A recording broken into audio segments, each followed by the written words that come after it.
Hey everybody, welcome back to the channel. So today for you, we got Marvel Crisis Protocol. I've got Owen and Tyler here. They're gonna walk me as well as you guys through how to play this game. I've never played it. I have no idea how to play it. So hopefully with their guidance, we'll be able to learn how to actually get our hands on this game and actually play it. I find the best way for me to learn is just hands-on with a game instead of just watching like little how-to videos. So I think we're just going to have them roll out a game and they're just going to walk us through the step-by-step process of how to go about getting a team for your match, as well as just walking us through their plays and the steps and see how this unrolls.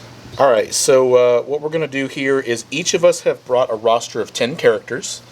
And basically you kind of build with an idea of what kind of squad you're going to run, what team affiliation. So what's going to happen is we're going to roll off and we're going to determine what the two missions are from the red and the blue cards here. And those will determine what the points are on the table that we're trying to secure or extract to score. And you'll notice at the top of each of these cards there's a point budget. The person who gets priority in this roll-off gets to pick the point budget. So we'll take this roster of 10 and pare it down to whatever that point budget is. Each one of these figures has a different threat value that we use to determine the points. Awesome. All right, we got our field for today set up, so they're going to go ahead and roll off for priority. Okay, I got 2 hits. Skulls do not count, neither do blanks. Neither do guard. I've got 2 hits also. Okay, so we re-roll. I got a crit and a wild. I got a crit and a hit. So it's still 2. This is still 2, okay. I got 2 hits and a wild. 2 hits, or one and a wild. Okay, so it's me. All right. Oh, you got 2 hits and a wild. Okay. 2 hits and a crit, actually. Yeah. Okay, so I pick reds. Just so that it's more thematic, I'm going to pick Spider Infected so that we have some citizens to rescue. Here you go. So you're picking, so you get to choose the red and then you get to pick from your stack that you brought, right? Yeah, basically each one of us, technically what you should do is each one of us would bring a stack of stuff, but because we have limited crisis cards, we're doing it this way.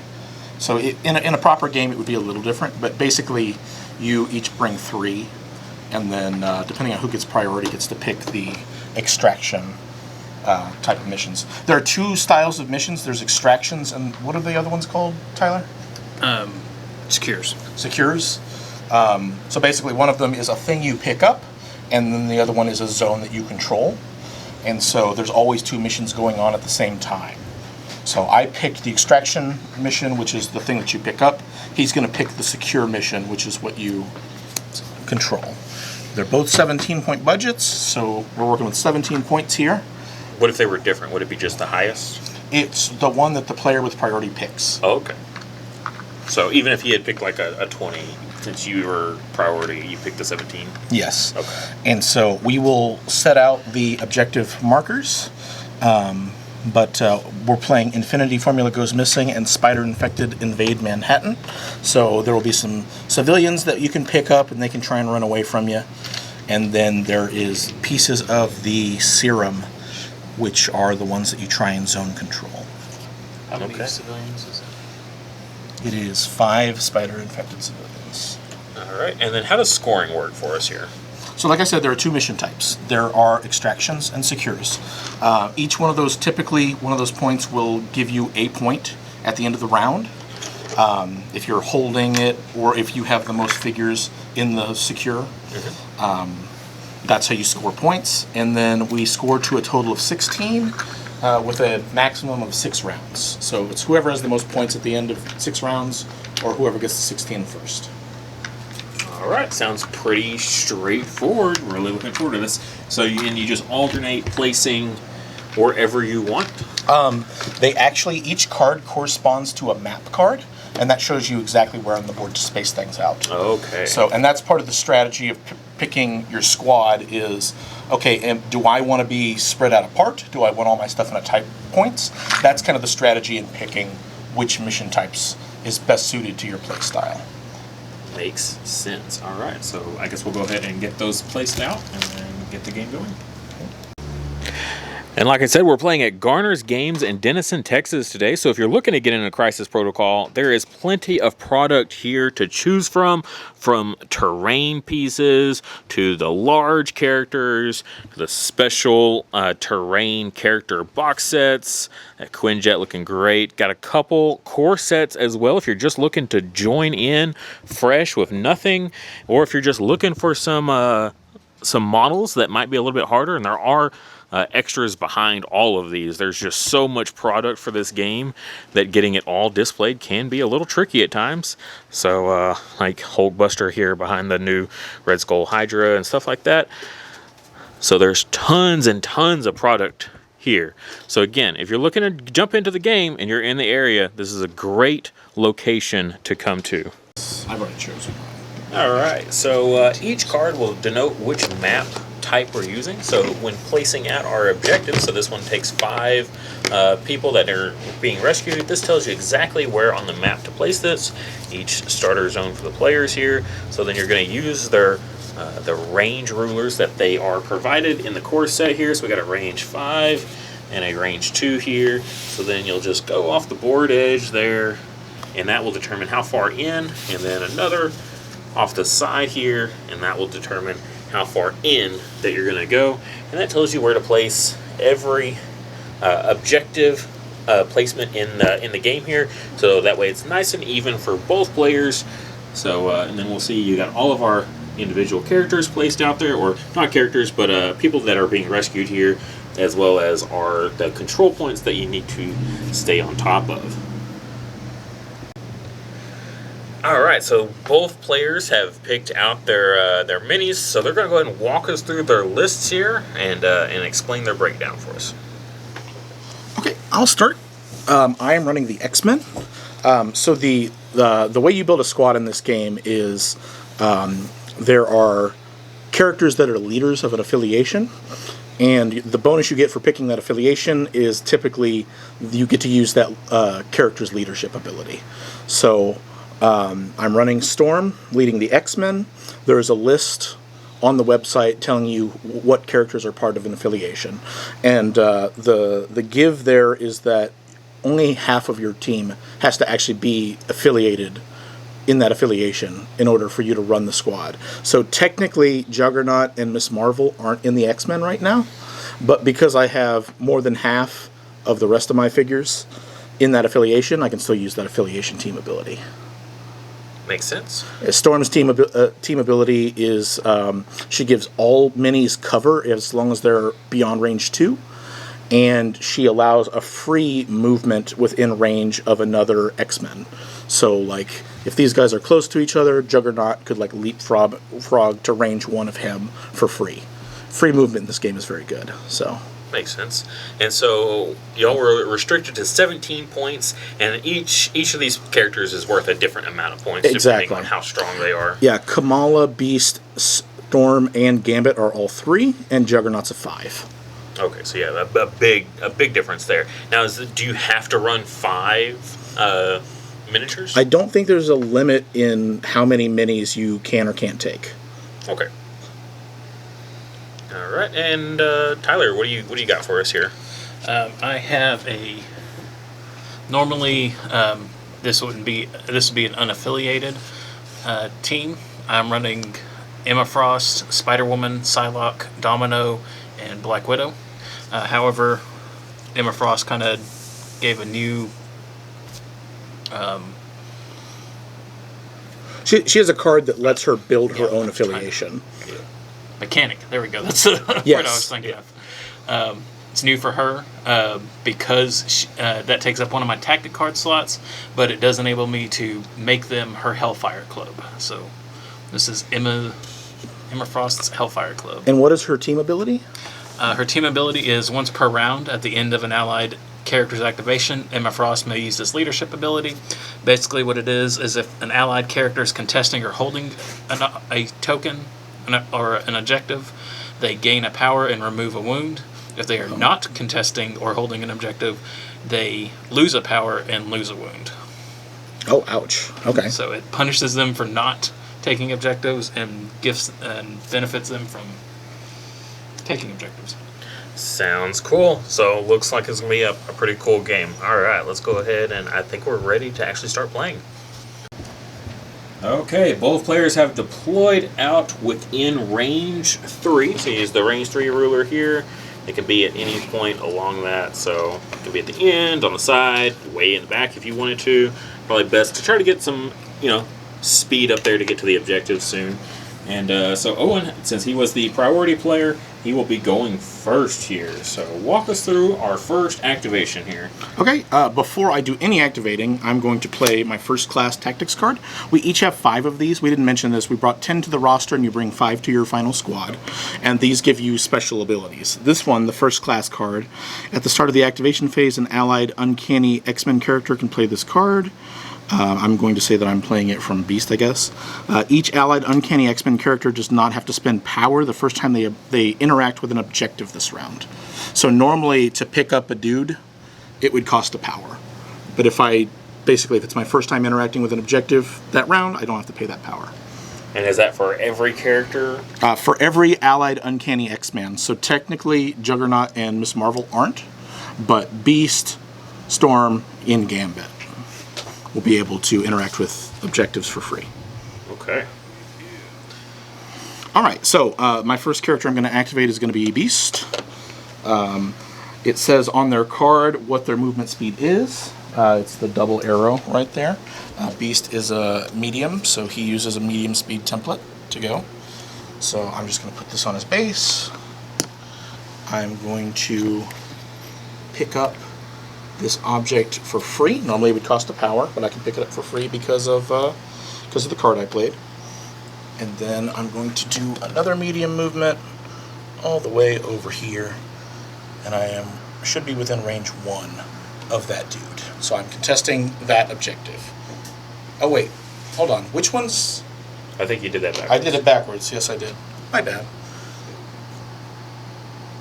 There. No, Allied does not have to share a team Yeah, lead. he's the one I pick up. Okay. Oh, sorry. So you're picking up him, Mhm. and then you're going to end. So not quite within range 1 of that. And then the range is basically 1 inch, right? Yeah. Range 1 is. Yeah, it's the side of a template. So yeah. So this is a 3 range, but use the side of the template. So Yeah, all of range your range rulers then are also a range 1. Because Yes. there is technically no actual range 1, because it's just the end of every range ruler. Yes. Correct. Okay. And how do you keep track of how much power you have on your characters? That's what these power tokens are. At the beginning of every round, each character will get 1. Okay, cool. And every character has its own specified card with all of its abilities, which we'll get to as we go here, and as well as like the character stats and things like that. So how much attack dice they roll when they want to attack, and defense dice, as health, all that fun stuff, which we will cover when we get to it. So next is Tyler's activation. All right.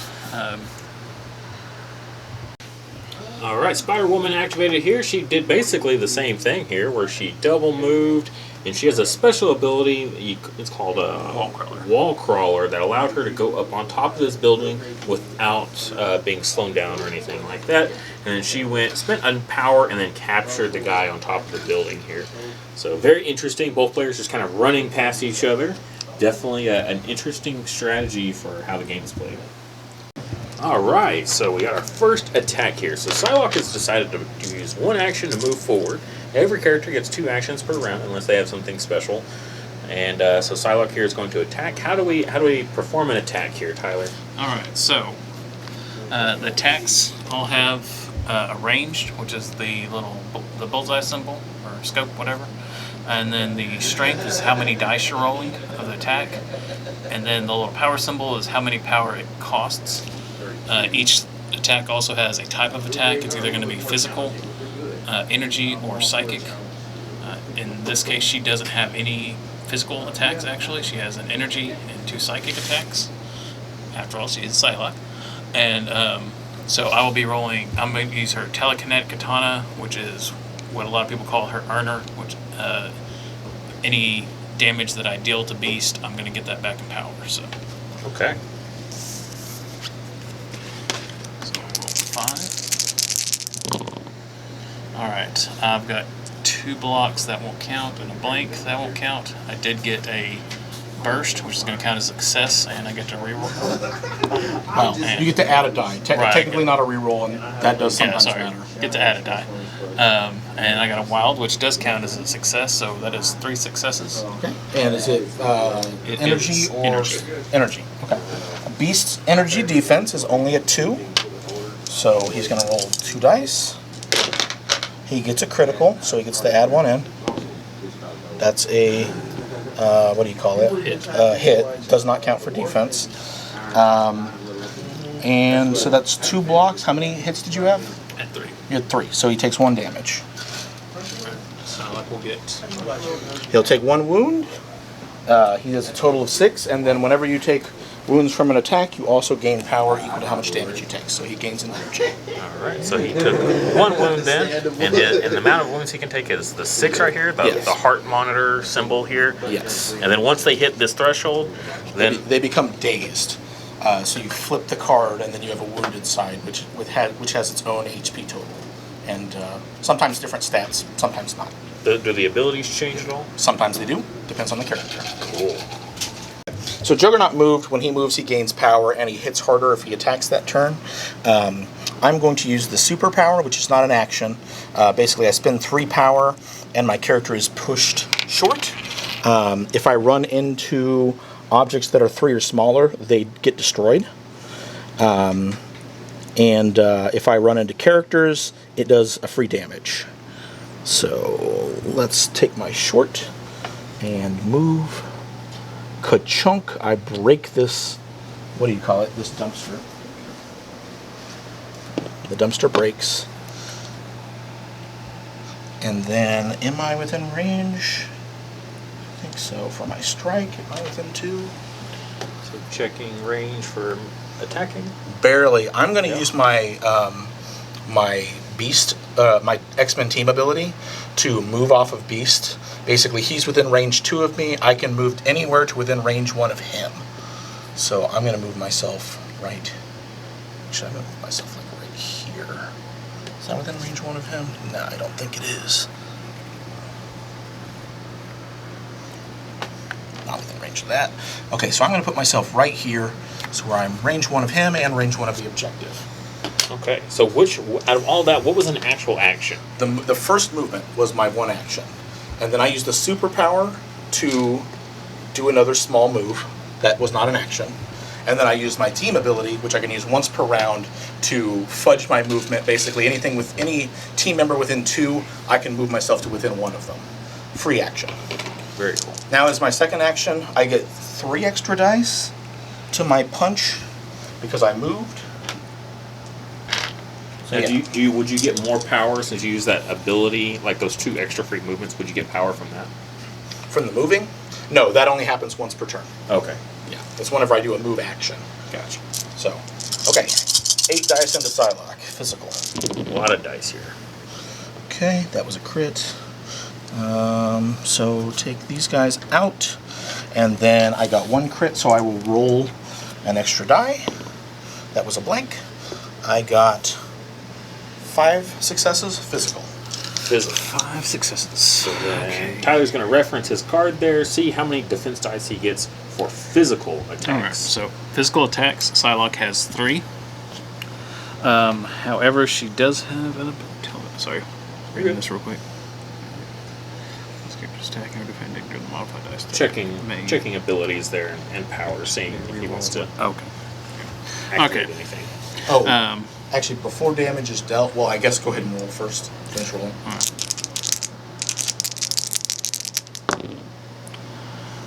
Alright.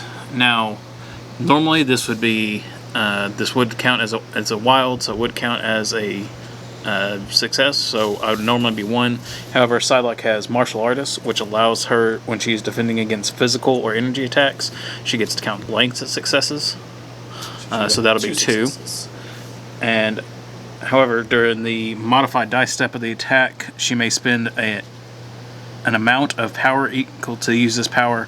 For each power spent, this character may reroll 1 of its attack or defense dice. So I'm going to spend that to reroll this one. And and that a blank, so it counts it. So that'll be 3 successes against his 5. I will take 2 damage. Okay. Gain 2 energy for it. Gains me 2 And energy. I will also gain 2 energy for it because the attack says gain energy equal to the damage dealt. I also rolled a wild. Some powers, attacks, have a stipulation of if you make a certain die result. This is push. Technically, before the damage is dealt, I'm going to push her short away. Okay. And then, in response, I'm actually going to play one of my cards. It's Indomitable. It'll be when an allied character would be thrown or pushed by enemy effect, it may spend 2 power to play this card. It is not thrown or pushed. Cool. And once one of these cards is used, They it's go gone away. for the game. So I'm So gonna same with set that teamwork card that Owen played in the beginning. Yes. That once this, for him, it lasts for the turn, but once this turn's over, that card will go away. Yes. All right. And Jeff, just like I discussed, when you use the attackers, the attack that can gain you energy, and also for every damage you take is also energy as well. So energy can build up pretty fast in this game, it looks like. It really can. Okay, so we have each reached the end of the round here. Some people have run up, they've attacked, and some objectives were grabbed, some objective points are being stood next to, and so now we add up points for the end of the round, correct?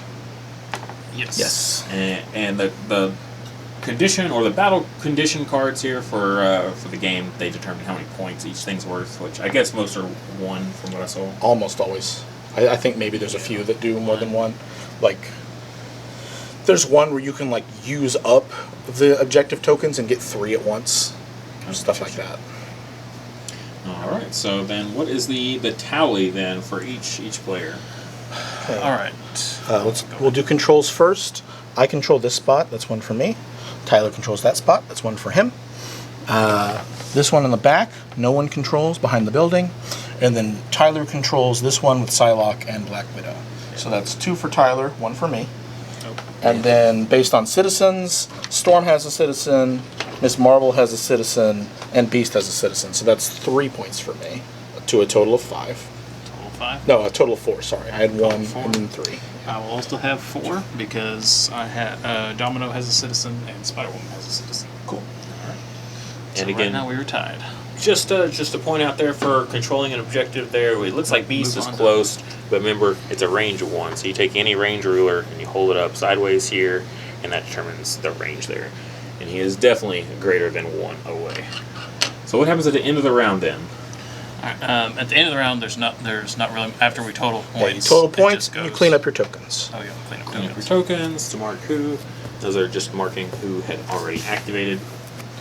And at the beginning of the next round then, everyone gets an energy. Everyone will get a Yes, power. this is called the power phase, and in this particular instance, there is stuff that happens for the objectives. So during the power phase, characters contesting a serum canister gain 1 power.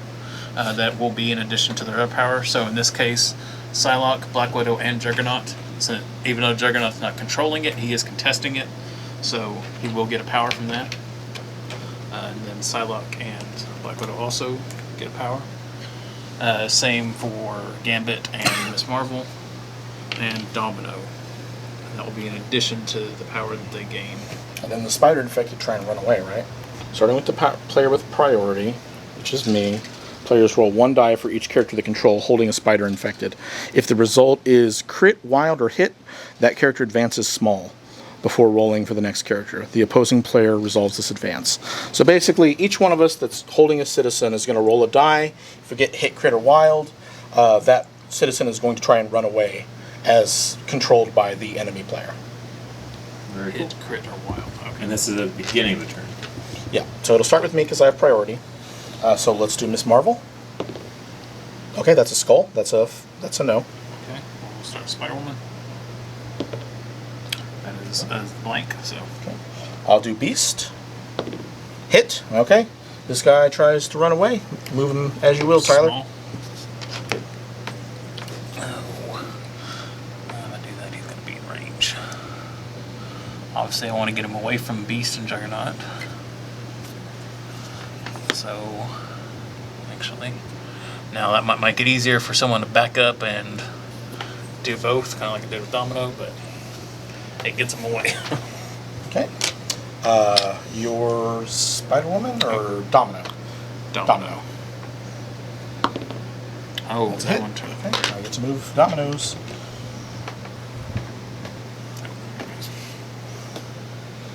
And just for everyone at home, these 3D people here are not standard Marvel Crisis Protocol. They're taken from other games and put on bases just to make it a little bit more thematic looking, rather than just a simple token here like the serum cards are. All right. So how do we determine who goes first again? It's always passed back and forth. So Tyler did the last activation last turn. It's me. It's whoever activated last. Right. Yeah. So whoever activated right. last gets to go first? No.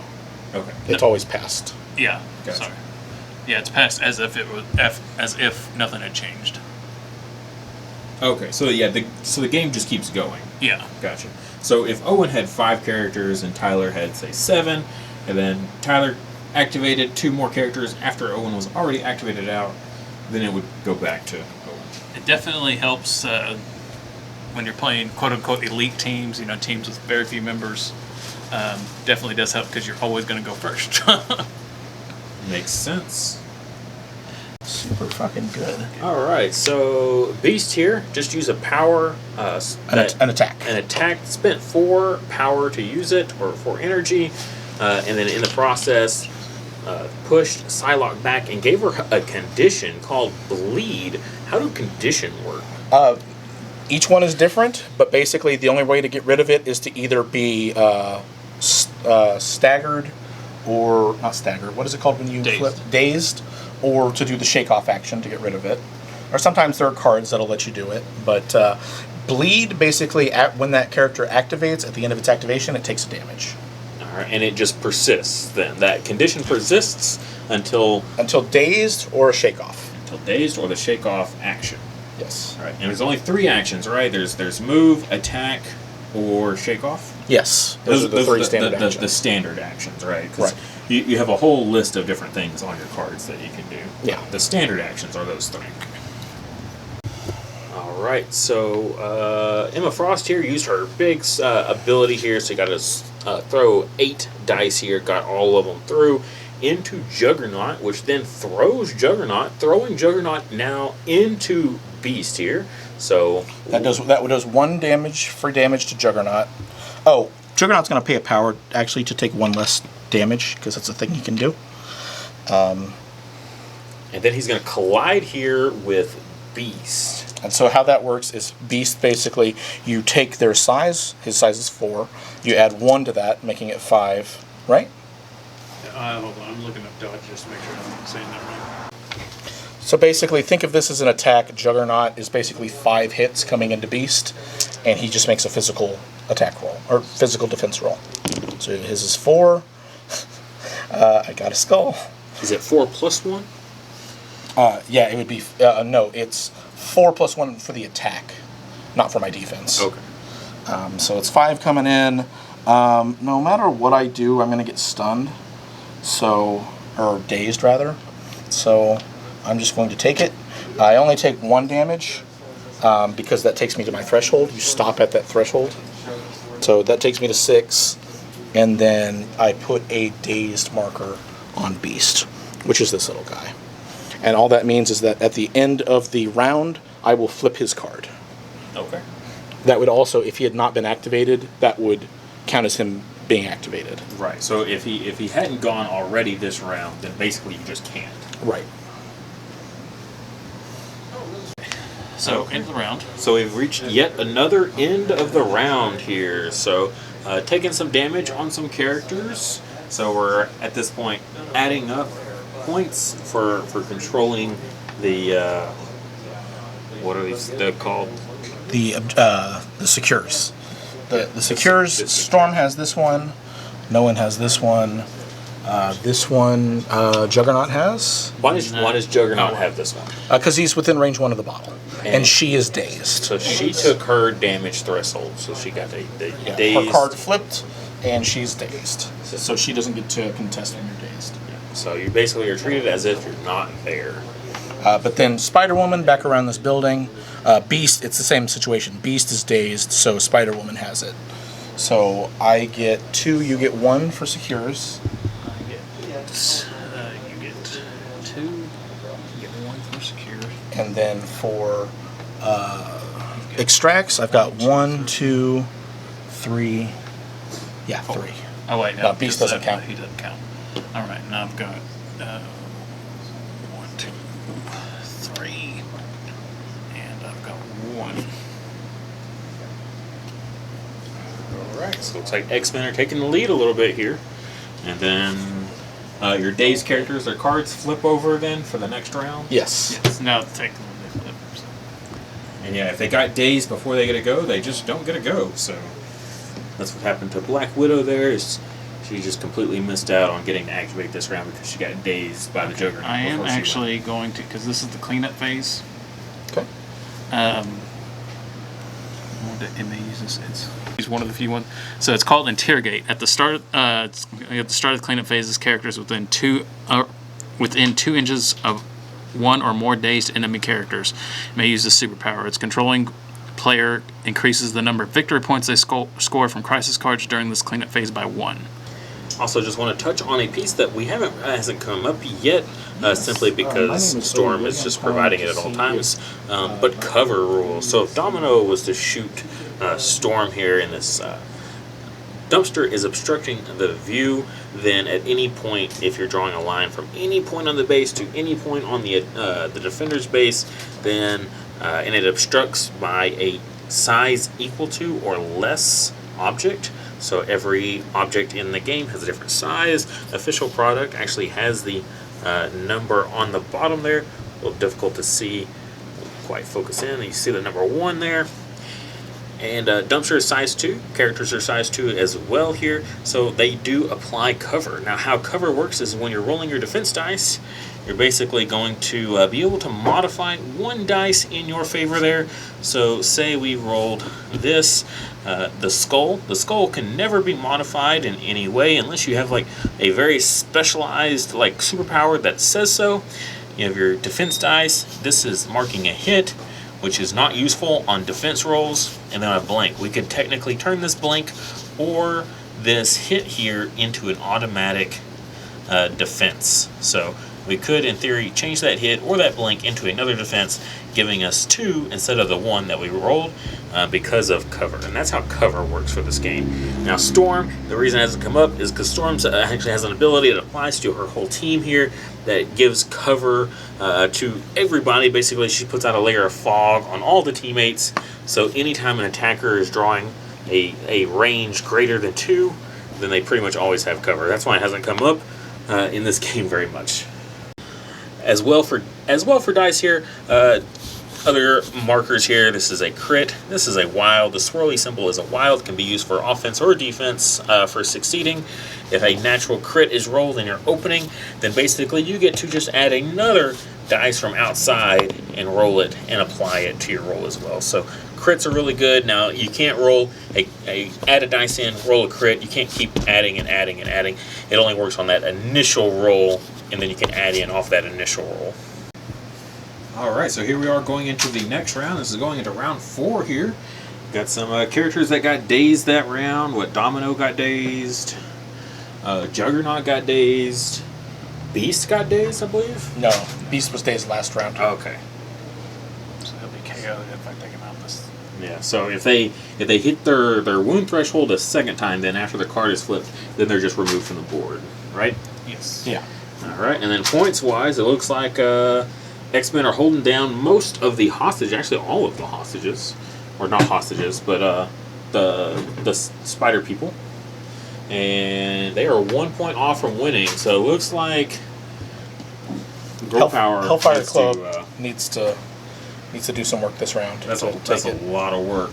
So we'll see how this goes, and then we'll go ahead and do our end of game procedures after that. We had a game for a minute, and then your dice just completely crapped out. I'm sorry, man. Yeah. So that's going to be the end of it. Is. So Kind of came down to some crazy shots here. Owen managed to daze over half of Tyler's force in this one round here. So Emma, in one shot from Gambit there, got dazed. And then Spider-Woman as well as Psylocke also got dazed there.